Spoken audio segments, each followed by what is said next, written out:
All right, so welcome everybody to the February meeting for the Semantic Technologies Committee Chair, or sorry, Committee for ESIP.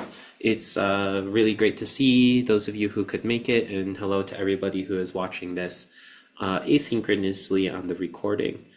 It's my pleasure to introduce Krzysztof Janowicz, who is a good friend and now a longtime collaborator and colleague.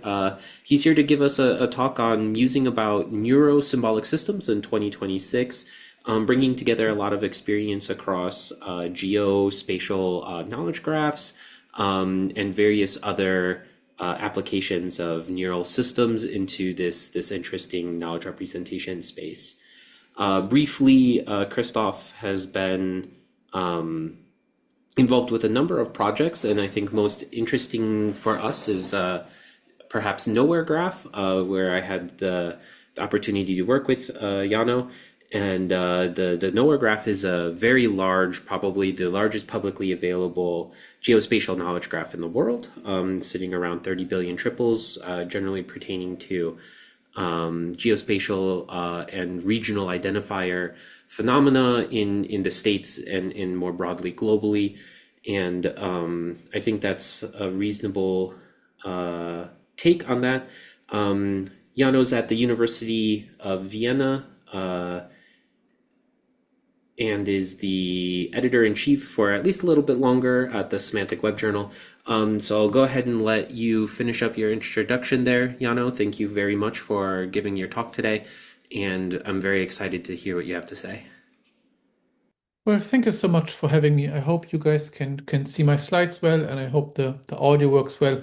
I think we are a small crowd here today, so we can make this ideally interactive if you guys like. So that's going to be a little bit of an odd talk, so I will start with a little bit of a disclaimer. I haven't been at an ESIP meeting for a while, so thank you so much for having me. Greatly enjoy this opportunity, but I also wanted to motivate a little bit what I'm going to talk about because it differs quite a lot from the work you may be knowing, like for instance the knowledge graph and my work on sense ontologies and stuff like this. It's still semantics. This is ESIP for a good reason. This is still geodata, but it's a really different twist, and I hope you guys will enjoy it. And also, I'm only going to share like weird, quirky early ideas today. So to put this into a very, very big picture, I'm on this 20-year quest that feels almost eternal to really understand how humans conceptualize the world around them and how we can capture these conceptualizations in a computational way. Whether this is knowledge engineering with ontologies and knowledge graphs, or these days also combined with neural methods from representation learning.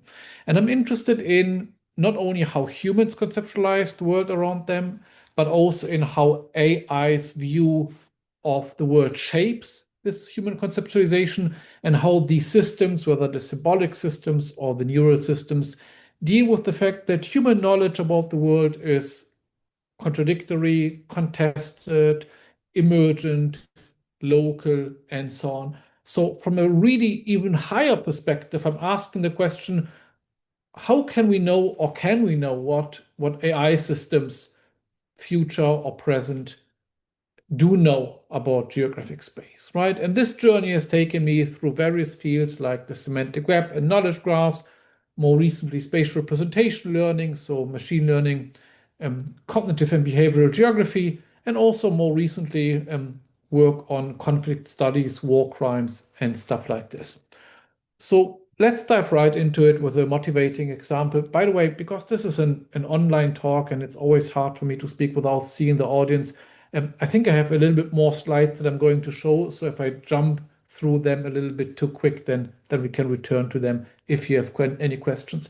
So like 11 years ago or so, Kogan may still remember, there was an interesting article in the Washington Post that at this time, this was the beginning of the Crimea conflict, asked US citizens whether they can place Crimea, so part of Ukraine, on a map.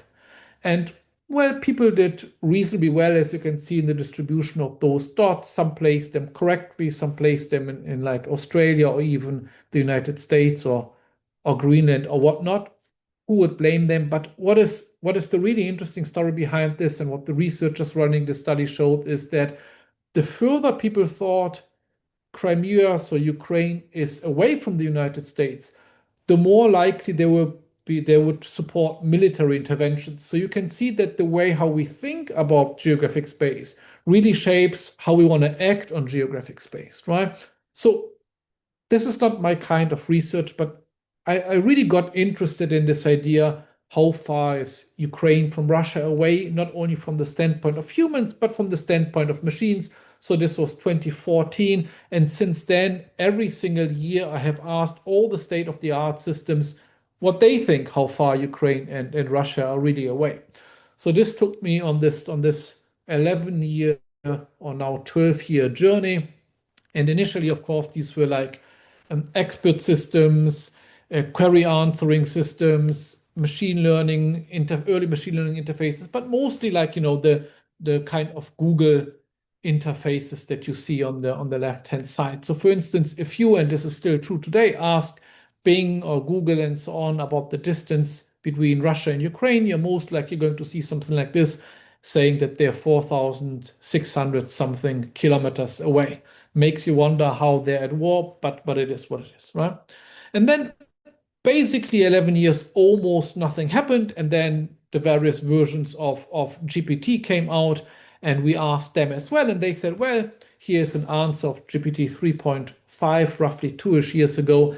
And there, for the first time, we get a really different reply, and we get something saying, well, those two countries, they actually share a border. The border is long, yada, yada, yada. But at their border, where those two countries meet, they are just 8 kilometers, so 5 miles apart. Makes you wonder what this gap of these 8 miles is. But what you can see here, or the reason I'm demonstrating, is that how these systems, whether this is query answering systems based on knowledge graphs, or whether these are AI systems here, earlier versions, how they think about geographic space and how they think about topological relations, right? So there's no understanding of one of those systems that when you ask about distances between countries and they are adjacent, then the distance is zero. Taking the centroids of these large units doesn't make a lot of sense from a geography perspective. And also, if you look at the Gen AI perspective, then of course, where those two meet at the border, they're exactly 0 miles apart, right? Not 8, right? But then, time goes on, and then ChatGPT comes out like last year, and that's the first system who can answer this question, and thereby ends my, I guess, 11-year-old quest asking the same question to many, many systems over and over again. And it says, well, I ask, how far is Ukraine from Russia? And it says, well, what are you talking about? They're immediately adjacent, so the distance between them is nil, is 0.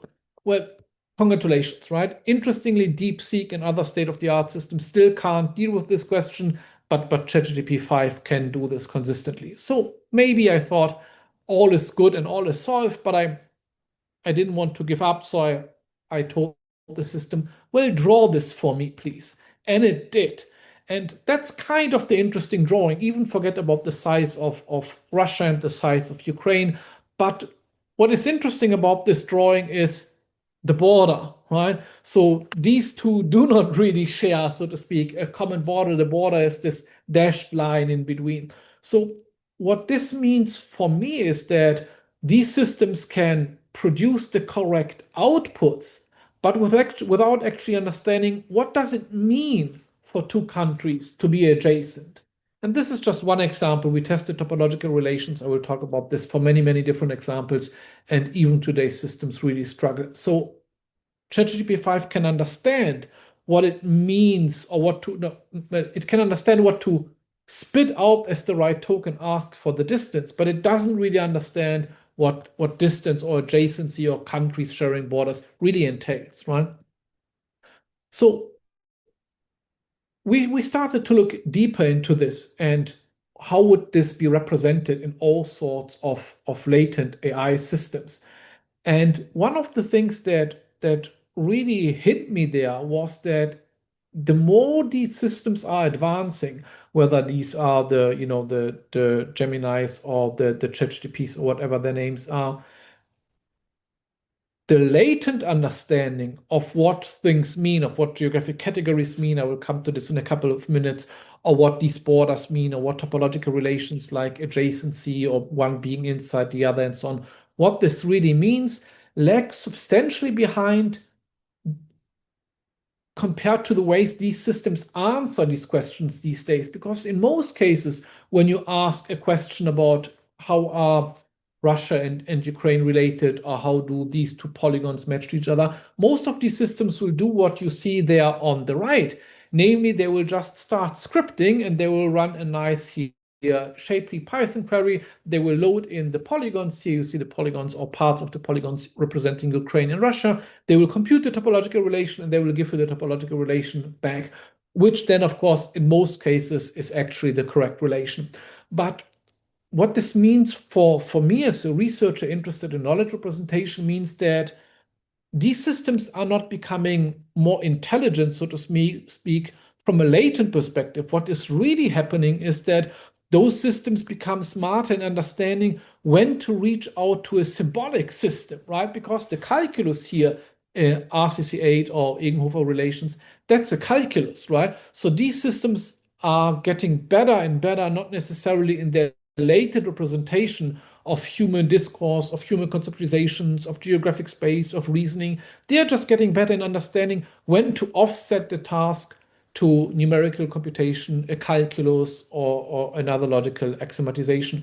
So when we see progress in these systems today, do we see progress latently or do we see progress in making use of symbolic technologies? And of course, this is exactly what neurosymbolic systems are supposed to fill this gap, right?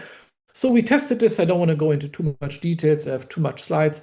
But overall, asked purely latently, these systems still greatly struggle with understanding topological relations, even of relatively simple topologies in RCC8 or Egenhofer relations. But then when you allow them to actually create a program or use another formalization, then of course they get it right, right? So to recap, the core thing here is that it's more and more important when we try to understand how knowledge is modeled in these systems to distinguish between their latent reply, so to speak, the language of embeddings, if you like, from their ability to reach out using retrieval augmented generation, to script, to search the web, and so on, right? Which is kind of fascinating, right? And then there's a more recent twist while I was working on this that gave me pause. And that is that in my explorations, I was suddenly told that I'm not allowed to do this anymore. Maybe you can, but I'm blocked now from asking these questions. And I'm getting something back that tells me that this is sensitive geopolitical content, right? And then again walks the nice balance for me between the symbolic world and the neural world. So these systems can do these tasks to some degree. They can reply to your queries. But then there's another layer on this, the development layer, the system layer, and so on, where we have certain restrictions set by humans, set by government, set by laws, what you are allowed to ask and what you are not allowed to ask. And these days, suddenly you're no longer allowed to ask about the borders of Russia and Ukraine. Quite interesting, I think. Which brings me to another interesting finding in this spectrum of symbolic and latent representations, and brings me back to some work that I've done roughly 10 years ago. Namely, 10 years ago, when we looked into large scale knowledge graphs. At that time, they were called linked data. We asked similar questions. We were interested in understanding systematic errors in linked data to then understand, can you distort what you can learn about geographic space, whether this is, human geography or physical geography, by making those systems draw false inferences based on linked data. And we were able to show quite funny examples. For instance, we were able to show that with linked data, so early knowledge graphs, you are able to formally infer that the moon landing actually never happened, or in fact it happened on Earth, and all sorts of really quirky stuff. You can check out the paper if you care. But then I forgot about this. This is 10 years ago. but I do remember this image of this cross that you see here near the equator, so Null Island more precisely, and a couple of other data artifacts. And the reason why I'm bringing this up is because in a recent study, we looked at how AI systems, multimodal AI systems, and specifically here large language models, represent vague cognitive regions. Vague cognitive regions, for those of you who are not interested in this kind of work, are areas like in the Midwest in the States, or Central Ohio, or Southern California, or up north in Wisconsin, or for instance, the Alps, or Sahara, or the Kashmir region, and so on and so forth. And we were interested in how these systems represent these vague cognitive regions and how this aligns to human representations that have actually been greatly studied in the literature for the last 20 something years. And in testing different systems, whether this is GPT or DeepSeek or Gemini, for some of those regions, we noticed patterns that you can see here. I hope you can see them running across Sahara. That is exactly this diagonal that you saw here before. And that's quite striking if you think about this, because the task here that we asked the system was entirely unrelated to mapping data from knowledge graphs or understanding geographic coordinates or something like this. We just asked them to delineate various vague cognitive regions, but if they crossed one of those diagonals, there would be a higher chance of them, for instance, being excluded from these regions. So there's something going on, some structural memorization that triggers these systems, irrespective of the task, to associate different meanings with coordinates that most likely stem from an error in geocoding data, which is quite interesting. So I guess what I'm trying to say for the last 10ish or so minutes is that we are starting to probably confuse the ability of these models to act. So we are giving them almost superhuman. No, let me put this differently. We are confusing them having intelligence with them having superhuman abilities, right? So they can very clearly recall tons of stuff. They can recall topological relations, or they can recall facts about cities and countries and all sorts of tasks. But do they really understand what they are saying? Well, most likely not, right? But if they don't truly understand, at least in the sense that I was trying to show, for instance, with the topological relations, um, the question is whether they then align with our understanding, right? And if not, that would be kind of concerning from my perspective of semantics, right? And the quest of understanding how we encode human conceptualizations in machines, right?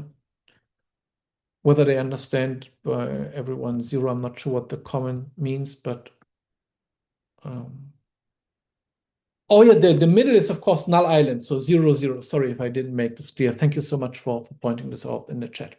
So this brings me a little bit to the question about how can we ensure that AI systems actually align with our ways of perceiving the world around us, whether these are forests, desert, oceans, biodiversity, yada, yada, yada. And that brings me to some recent explorations in the field that I've been interested in for the last 2 years, namely AI alignment. Without going into too much detail, and I'm going to skip ahead if I get stuck on some of these slides. AI alignment studies whether AI systems behave in accordance or foster the same societal human norms, values, goals that we have as societies, even though our own norms, values, and goals are complex, contested, may depend on context, and can be even contradictory. Right? So, in a nutshell, AI alignment can be defined as by saying that a system is aligned if its action advance, so actively foster these norms, values, goals, and a system is misaligned otherwise. Now, as I already said, this is quite challenging because we as humans, we don't really agree on these goals, right? Goals and values and norms vary across cultures, time, space, and so on and so forth, right? Interestingly, and I don't want to go too much into this because I understand that this may be beyond the scope of what you guys care about. There's little work in understanding how the people who are supposed to align these systems in work like reinforcement learning with human feedback, who they actually are. We don't really understand the population of these AI aligners, and there's just a little bit work, for instance, this paper from 2023 that shows that this is a very specific population from Southeast Asia and Africa. That's the same population used, for instance, to crawl social media postings for illegal content and so on. So the question kind of becomes not so much can we know what AI systems know, but can we know what these people who are supposed to annotate AI outputs as appropriate or disappropriate know or believe or accept as systems or as legal, so to speak, allowed knowledge. So there's various ways of thinking about alignment, and I don't want to go into too much details here. Just to give you a flavor what I have in mind there. One of the common examples is this coastal runner game that you see here on the right side of the slide.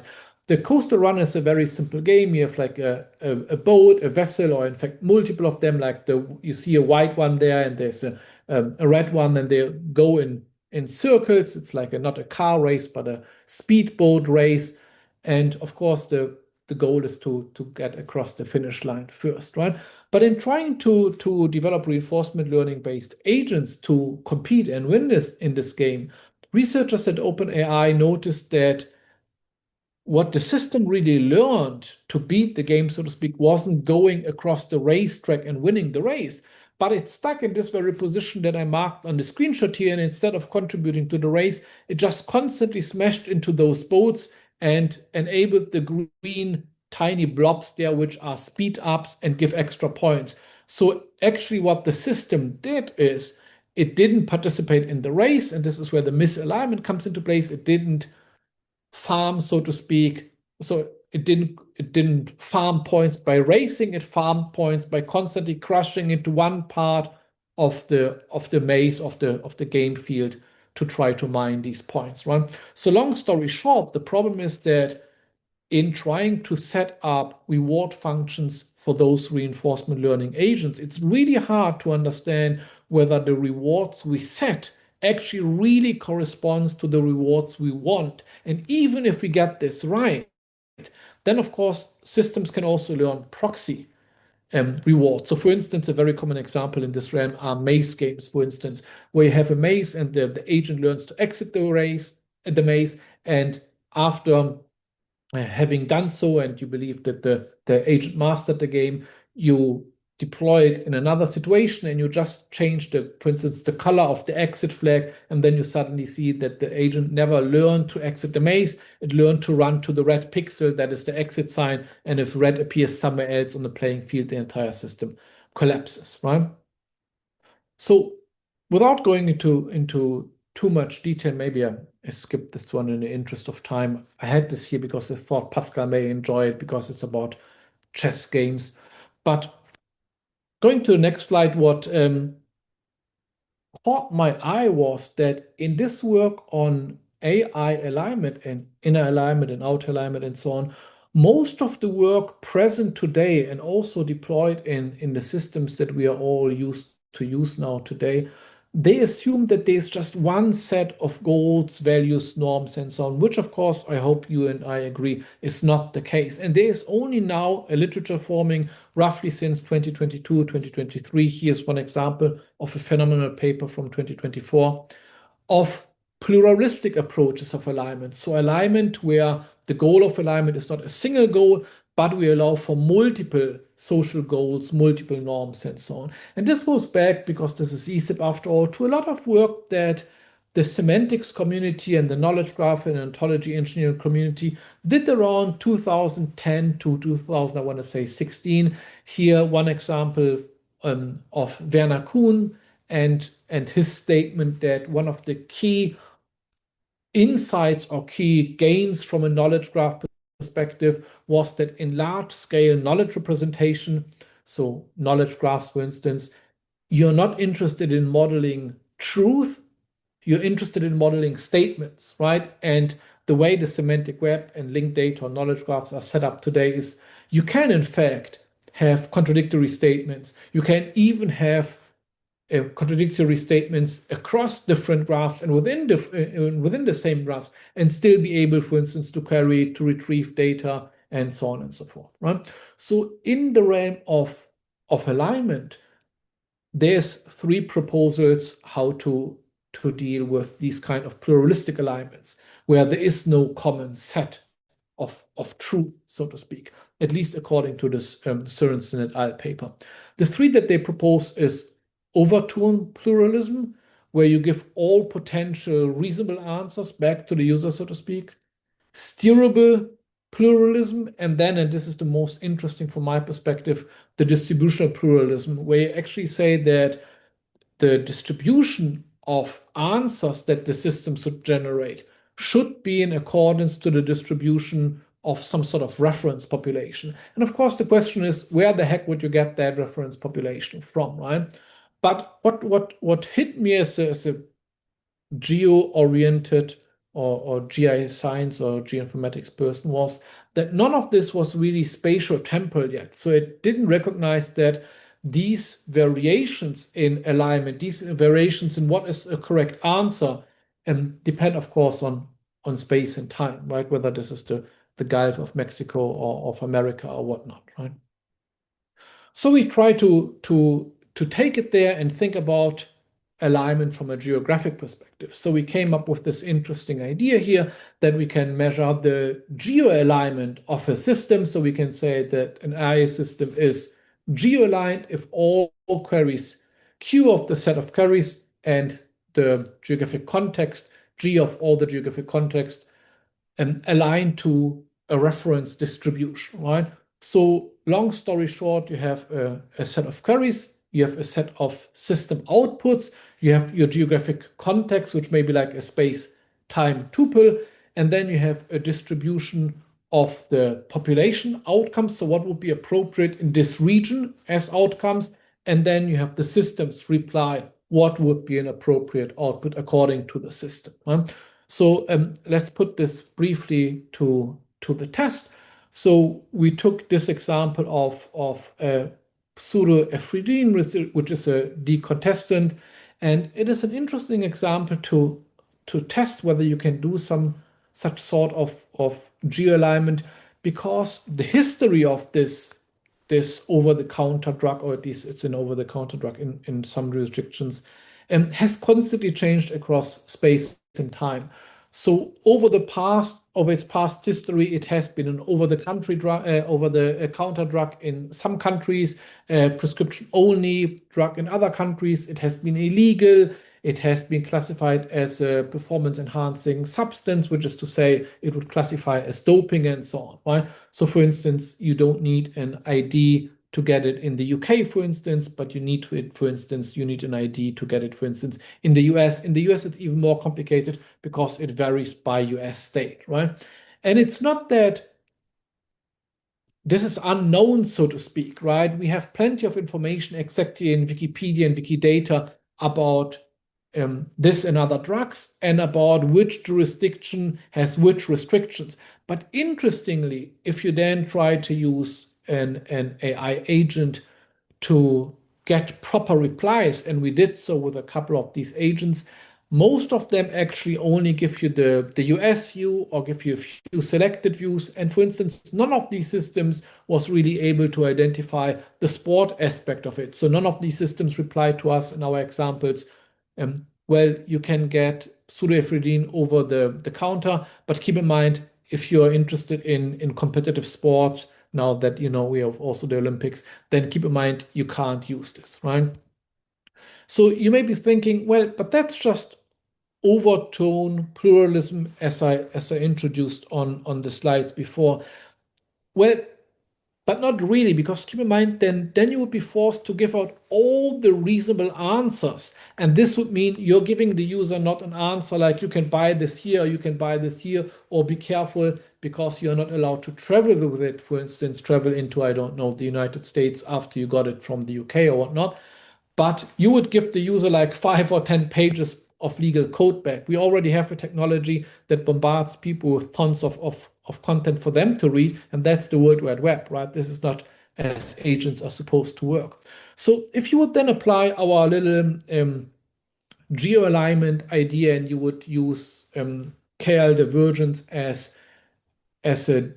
dissimilarity measure here in this case. You can then, for instance, measure the reply of can I buy pseudoephedrine over the counter that the system produces to the one that is essentially required for your local culture or region or state or what have you. And then you can actually measure, and we did this, you can look up the paper if you like, which of those AI systems gives a better reply specifically for those regions, right? So I guess what I'm trying to say here is that this idea of that there's just one set of norms and views of the world is very tempting, but this is not how reality looks like. And of course, we as a knowledge engineering, ontology engineering community, we know this quite well because the early history of the semantic web and the early history of linked data, or maybe even ontology engineering more broadly, was exactly about those battles, so to speak, the battles between the one ontology to capture it all versus those folks that were interested in. Kogan is, of course, one of the representatives in ontology design patterns, in agile ontology design, in ontology alignment. So what is the idea of ontology alignment? Well, the idea is that you have multiple of those and you have multiple views and those views can contradict. And then you're trying to align them, for instance, at query time or at the time when you're interested in integration of data sources to see where you agree and where you don't agree. And interestingly, the realm of those intelligent agents is not yet there, but there's really interesting work to catch up on this, right? So that led us down another rabbit hole, namely thinking about the question, well, what do these agents then really produce in their output of thinking about geographic space, of the mountains, the rivers, the geomorphological processes like landslides and stuff like this. And how are those represented? And how are those representations then trickling again down to us as users? And maybe, for instance, shaping how the average citizen perceives geographic space. And we started to work in this direction because we had interesting collaboration partners who showed us that in many domains like tourism or public planning, like participatory planning, practitioners, so not researchers, but practitioners, started to actually use AI techniques to visualize to citizens how decisions in urban planning would look like, or to recommend travel destinations and stuff like this, without really taking care of the fact that the view of these systems of geographic categories may be hugely distorted, right? So we started to look into this. And we were inspired by a really, really interesting paper coming out of Google Brain a couple of years ago that showed that at that time, the two major sources, like for instance, ImageNet and Open Images, used to train text to image models, or more broadly also segmentation classification models, were very, very strongly biased. In fact, only 3% of all the training data would come from China and India combined, right? So that, of course, leads to the question, does this really matter? Does it change how AI systems think about mountain ranges, for instance, or lakes or seasons, if basically almost all training data comes from the UK, the United States, and parts of Europe and maybe Canada, and only 3% comes from where roughly 30% of the population are living, right? And of course, how you would correct for these biases. I don't want to bore you with details, but what we try to do, again, focusing more on our interest in semantics, is to try to understand how are these biases, how are these issues of representational distortions trickling down in outputs of models, right? So to maybe give you one example, I'm going to skip ahead here. Um, we were interested in understanding how they would return what defaults would form in these systems when it comes to representing geographic categories like the cities and mountains and countries and so on. I'm not sure how interactive you want to do this, um, but maybe we try, let me try this, even if this is just a telco. Kogan, can I briefly put you on the spot? Would you mind? Sure, what's up? Okay, I have a very simple question for you. Can you name a country, for instance? Any country? Any country. Chile. Chile. And can you also name a zoo? A zoo? A zoo. Brooklyn Zoo in Chicago. Very good. So the awesome thing here that I'm trying to demonstrate is that I actually have also superhuman abilities because I was able to predict Kogan's reply. I knew that for the country, he would say Japan, and that for the zoo, he would say San Diego Zoo. And now you're all laughing and thinking, well, that's stupid because obviously this can't be done, right? That's true for Kogan, but for machines, it looks quite or kind of different because I can predict that ChatGPT and also other we tested Gemini and many many others, they will always only say Japan when asked for a country, and for a zoo they will say San Diego Zoo, and for a pier they will say Santa Monica Pier, and for the beach they will say Bondi Beach, and so on and so forth. So this made us think about early work on theories of categorization of the style of Eleanor Roche and Peter Gernfors, if you're into this kind of ontological discussions from the early 2000s in terms of conceptual spaces, and what kind of strong prototypes is forming in these systems. And it turns out, as you can see here, my makeshift magical trick, so to speak, that these systems form very strong prototypes. And maybe just in case some of you guys are typing this in right now and you are not getting Japan back as I did, and you got Canada back. I also have an explanation why you actually got Canada back, but you will have to wait like 5 minutes. So basically, this led us to think about if we are moving from symbolic and declarative systems to explain to AI how the world looks like, what makes landslide, what is land cover classification, what kind of geographic feature types exist, what are geysers and trenches and estuaries and oceans and stuff like this, to using these latent representations, how strongly these prototypes exist or form in these systems. And it turns out they are very, very strong. So for instance, in 11 foundation models we tested, 11 of those 11s always turn out the same trench or turn out the same, for instance, canyon or dam, or for instance, as I said, 10 of 10 or something like this can only spit out Japan as country or the San Diego Zoo. And then we started to formalize this. We started to develop a notion of default strengths. How strong is this tendency of these models to predict the very same outcomes? And it turns out that this is true across models, with the exception of older models. And we have some interesting ideas. You can ask me if you care about this later, why this happens. These systems started to behave more and more canonical across those models, which means that the diversity of outputs in naming geographic feature types, we did this for 200 different types, is diminishing, which is of course rather worrisome. So this brings me to the take-home message, or the third big take-home message, that the outputs of these systems, the way they reason about geographic space, and keep in mind, more and more the general public is exposed to issues like deforestation, or the landslides I used before, or tourism through these systems, is highly canonical, right?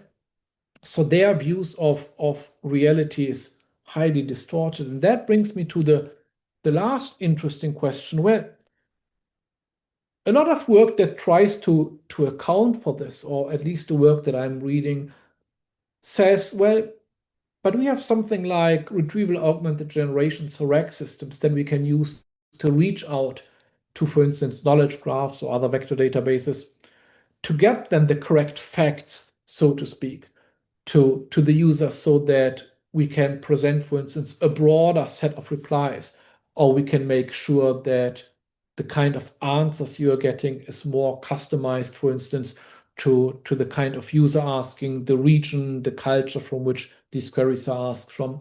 So This led us down another rabbit hole of looking at the quality of those replies and the kind of RAG and other systems being used there, how this varies by linguistic aspect. So for instance, to give you just a very brief example, you may ask questions about the population of Vienna here in English, and then you see the population being like 2 million, and you see that the system, in this case again, ChatGPT, is reaching out to like Bing or world population or city population data to give you the answer. But you can ask the very same in German. This would be, wie viele Menschen leben in Wien? So how many people are living in Vienna? And you get different sources and you get a different population number, but only with a small variation, right? Because the problem is that even in sources like Wikidata, there's 227 language versions for the city of Vienna, and 50 of them have different population values. So which one do you pick, right? And now you can say, well, you always pick the language that has been used to ask the query.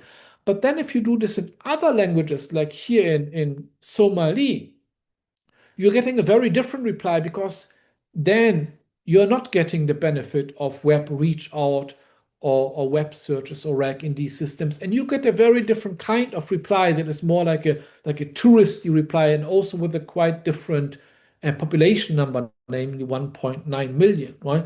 And interesting, you can spin this even further just in case you want to dive down this rabbit hole and study the number of tokens you would need. So tokens that go into the input layer of these AI agents here, GPT-4, because it's an older example, that you would need to encode in the most efficient way, for instance, place names or region names. And there you will find that these systems are very, very good in encoding Western European region names and rather bad in encoding region names from other regions. And interestingly, this may or may not only affect the accuracy. This is a little bit more difficult to show with today's models, but it implies that these queries are, for instance, more costly, both in terms of energy efficiency, which is something that we looked into when we studied sustainability of AI queries, but also costs. So what I'm trying to say here is that asking questions in non-Western European and US language is not only more expensive in terms of sustainability, it's also more expensive to pay for. So if you're, for instance, somebody from India or Africa, you're not only getting worse results, you also pay more to get them, which I think is quite interesting. And of course, this has some really interesting bridges to really great work that people like Andrea Ballatore did in their work on semantics and power struggles in knowledge representation. I'm not going to go into too much detail here because I'm almost at the 40-minute marks, but wanted to show you one last fun experiment that maybe closes this bridge that I've been trying to walk you through this talk about the way we think about symbolically representing knowledge versus latent representations in these AI systems. And that brings me back to this issue about brittleness that I briefly mentioned. So if you would ask the very same question multiple times, you would assume you get the same answer. This is my please name a country, please name a country, please name a country, and then you always get your nice little Japan back, right? But what happens if you make tiny variations that actually don't change the semantics, that are purely syntactic variations? Because one way of thinking about representing information or about intelligence of intelligent systems in the tradition of axiomatic systems, so going back to the work from the 80s and 90s and early 2000s, was that you were interested in showing the behavior of systems where the underlying axiomatization is equivalent, right? So what happens to these latent representations if you give them the very same questions, but with purely surface form variations? So for instance, here we have worked together with folks from the UK and we asked like how many people live in Bristol, and then we get like 483,000 back. But if we ask how large is Bristol's population, which I would say is semantically equivalent, we get another population from another time period. And then if we say, what is the population of Bristol, which is yet another purely syntactic variation to the same query, we get yet another reply back, right? and which is quite interesting. And now you may be saying, well, doesn't really matter because the population of Bristol may change day in, day out. But keep in mind, that's also true for other, for instance, more substantial scientific facts that you would like to communicate, right? But you may still question this and say, well, but you can't really formally prove that how many people live in Bristol is really equivalent to how large is Bristol's population. Maybe there is some nuance difference there. So we actually used um, the nice formalization that axiomatic and declarative systems here ontologies give us. And we actually created many logically equivalent statements by, for instance, running templates on queries like, name a country, please, name a famous event, please, like, I don't know, a landslide, or for instance, these examples about your zoos and countries and rivers and so on.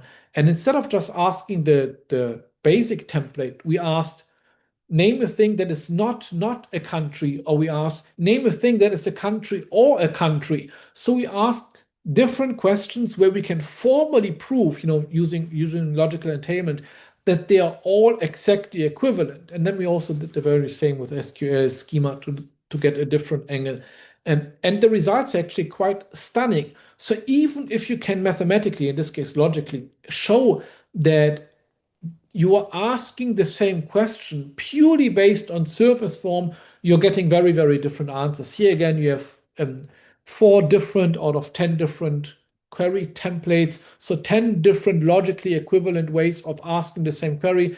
And you can see for the country example that in 101 runs, one time Brazil is the clear winner, then Japan, then Canada, and so on. So key take home message here, these systems are incredibly brittle. This is something that, coming from a declarative tradition of knowledge representation, is very unfamiliar territory to us, and something where we can really, I believe, contribute to. Going to skip the part about scaling laws, maybe that goes a little bit too far here, and leave you with a closing thought of what I've tried to tell you in the last 43 minutes. So in the quest of trying to understand whether we can get closer to understanding what do these systems know about the space and places around us, how do these AI systems conceptualize geographic knowledge, and how does this align with axiomatic views on the conceptualization of geographic space, like ontologies, right? It leads to a couple of interesting follow-up questions, namely, can we know what it means for an AI system to know something, right? That was the first one. Then the second one, when it comes to the questions of AI alignment, can we know whether AI knows what we want it to know, right? So what is the role of the aligners, right? Can we know whether AI knows what different people know or want to know? So how do we deal with the fact that in this even more divided and contested and conflicted world that we are living in, who sets what is known, right? And then I skipped the part about scaling, which is kind of interesting. Ask me if you like, uh, how much can we actually know? That's another interesting question. Okay, I think that's my brief tour de force of how AI systems may or may not think about geographic space. I think that was maybe a little bit different than the usual eSIPS semantics talk, highlighting a different angle. And I hope it was interesting to you guys. So thank you so much for listening to me.